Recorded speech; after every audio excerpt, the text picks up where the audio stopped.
Hello beauties, welcome back to my channel. இன்னைக்கு நம்ம என்ன வீடியோ பார்க்க போறோம் அப்படின்னு பார்த்தீங்கன்னா, கழுத்துல இருக்கிற கருமையை வந்து எப்படி வீட்டில் இருக்கிற பொருட்களை வச்சே ரிமூவ் பண்றது அப்படிங்கறத தான் பார்க்க போறோம். இந்த கழுத்துல உள்ள கருமையை நீக்கிறதுக்கு மொத்தம் 2 ஸ்டெப் வந்து இருக்கு. அந்த 2 ஸ்டெப்பும் வந்து என்னதுங்கிறத பார்த்துடலாமா? ஃபர்ஸ்ட் ஸ்டெப் வந்து ஸ்க்ரப்பிங். ஸ்க்ரப்பிங்க்கு வந்து 1 டேபிள் ஸ்பூன் அளவுக்கு வந்து சுகர் வந்து எடுத்துக்கோங்க. அது கூட லெமன் வந்து எடுத்துக்கோங்க. இதை ரெண்டையும் வச்சு நல்லா அந்த கழுத்துல வந்து தேய்ச்சி ஸ்க்ரப் பண்ணிக்கோங்க. அந்த கருமையா இருக்கிற இடத்துல வந்து நல்லா ஸ்க்ரப் பண்ணிக்கோங்க. அப்பதான் அந்த கருமையை வந்து ரிமூவ் ஆகும்.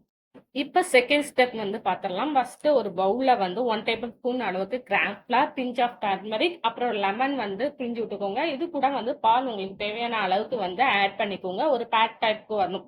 பால் ஆட் பண்ணி அப்ளை பண்ணிட்டு ஒரு பேக் டைப்க்கு வந்ததுக்கு அப்புறம் அந்த பேக்கை எடுத்து அப்படியே உங்க கழுத்துல வந்து நல்லா சுத்தி அப்ளை பண்ணிக்கோங்க. அப்ளை பண்ணிட்டு ஒரு 15 to 20 மினிட்ஸ்க்கு அப்புறம் நீங்க வாஷ் பண்ணி பாருங்க. இதை ரெகுலரா யூஸ் பண்ணும்போது சூப்பர் ரிசல்ட்